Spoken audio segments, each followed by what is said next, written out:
William Bradford continues to take us through the events of late 1620. And by late, I mean December. He says this: on the 15th of December, they weighed anchor to go to the place they had discovered, and came within 2 leagues of it, but were fain to bear up again.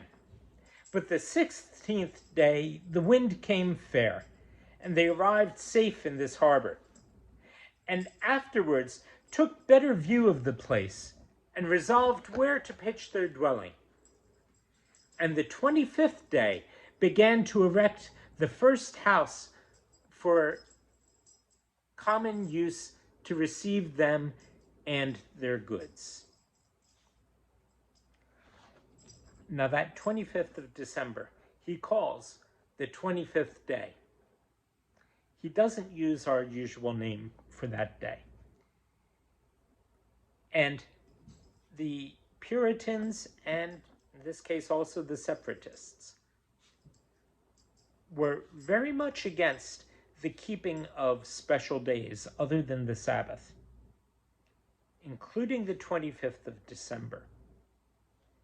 Now, that day was a very important one to members of the Church of England. And there would actually be all sorts of very, very pitched battles. Not necessarily fighting, but there would be legal battles when the Puritans came to control the government over whether shops would be required not to close, but would be required to stay open on December 25th. And in the Massachusetts Bay Colony, north of where the Pilgrims would eventually settle, in the Massachusetts Bay Colony and the city of Boston, for many years in the 1600s, there were pointedly no special events that would happen on that day. Oh, and by the way, further south in Pennsylvania,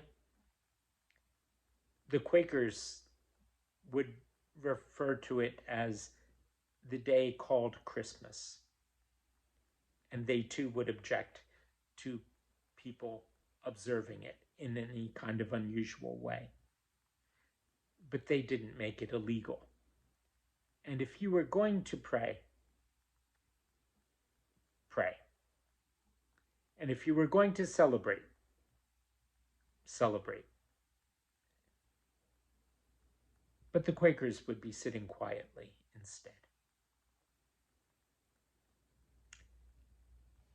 Tomorrow, we'll pick up in Book 2.